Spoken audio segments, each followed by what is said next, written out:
Hi, in this slide, in this presentation, I want to show you an example in which you need arithmetic blocks in order to implement your application.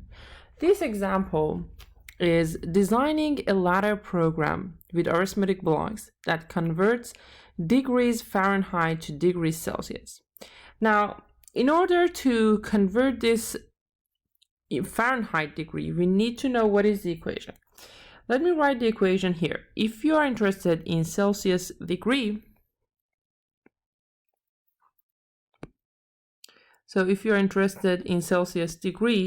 that would be equal to Fahrenheit degree minus 32 multiplied by 5 and finally divided by 9. So first we need a subtraction, then a multiplication, and finally a division. What I'm going to do is that I will use my N7 file. N7 file is your integer file, and it has blocks in memory.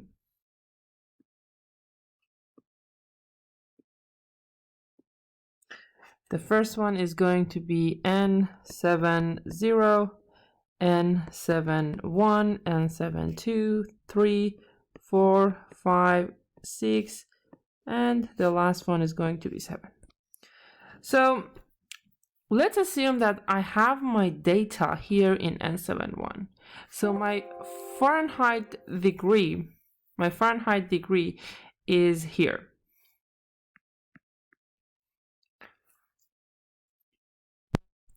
And let's save 32 here. So then we can use a subtract instruction in order to subtract the content of N7:1 and N7:2.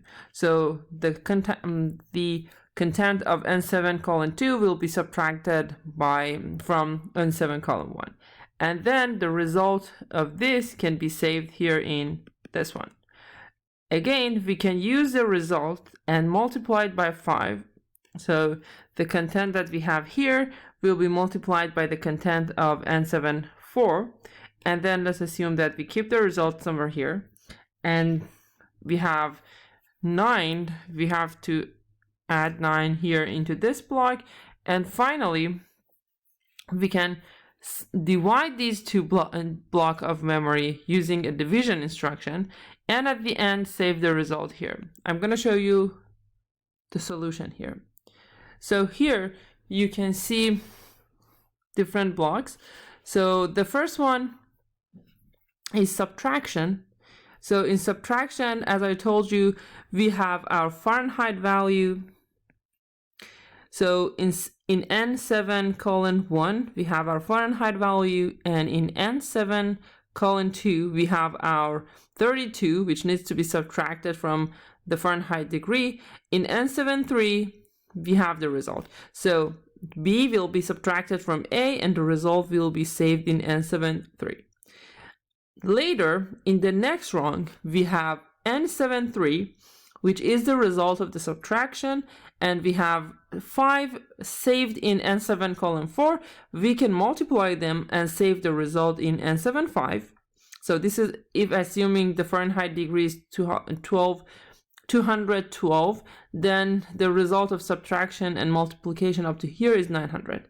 And finally, we need to divide the result by 9, and 9 is stored in N7:6. So N7:5 and N7:6 is going to be source A and source B for division instruction, and then the destination is going to be N7:7. Now look at here, we have a switch here, and this switch will trigger the conversion. So if the switch is pressed, then you have continuity over this input instruction, which means it lets your instruction to operate and perform the subtraction, multiplication, and division.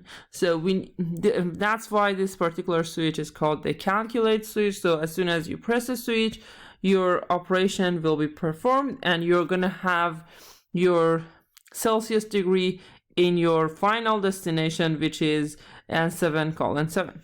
And here you can see the data file for N7. So this is N7:1, N7:2, and so on. And this is our final destination.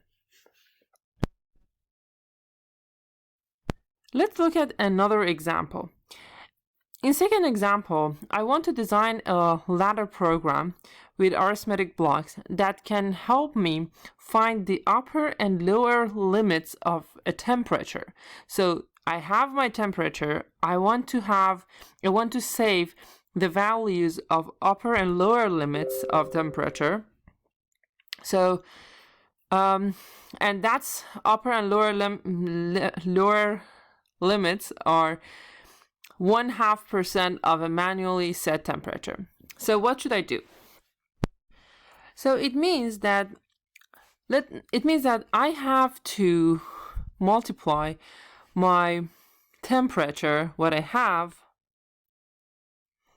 by, so I have to use a multiplication.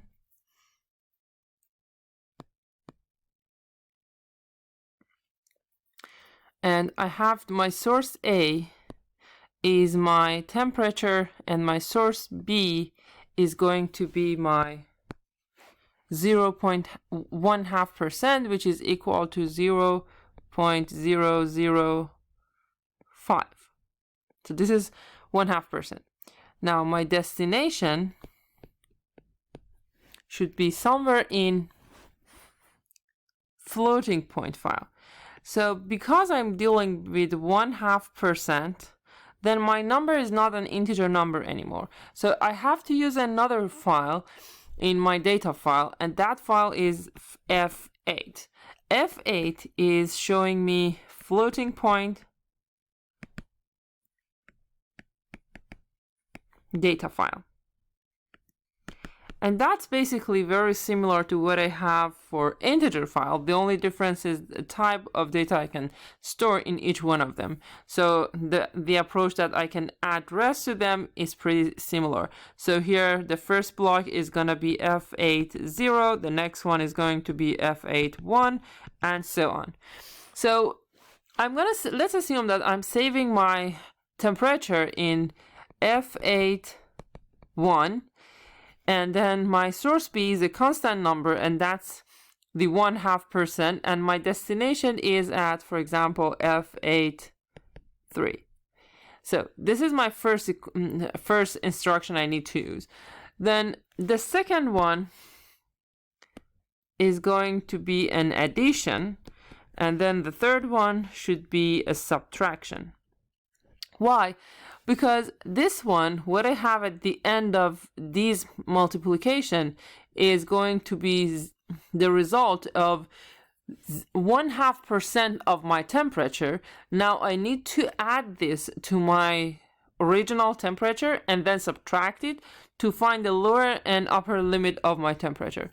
So the next time, for the next instruction, which is my add, I have to add A to B.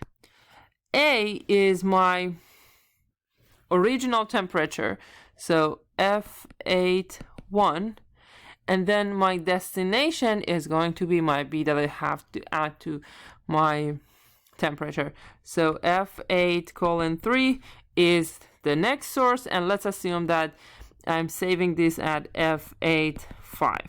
So this is my destination. So F8:5 shows me the higher limit, and then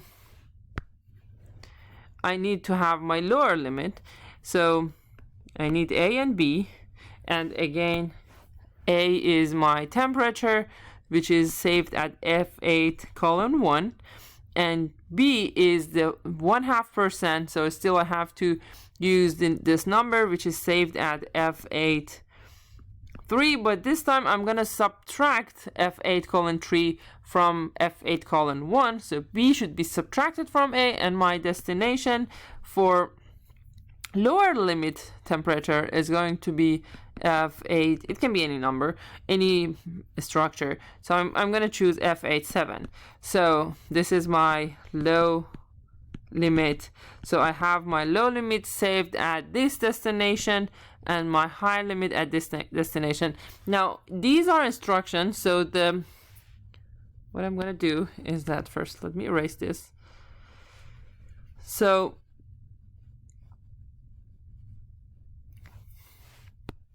I need to make this a program, so I need to have a condition for all of them, which means as soon as this particular, for example, I0, if terminal 0 is pressed, which means I have continuity over this instruction, then all these instruction will be performed, and I'm gonna have my lower limit and higher limit saved at F8:5 and F8:7.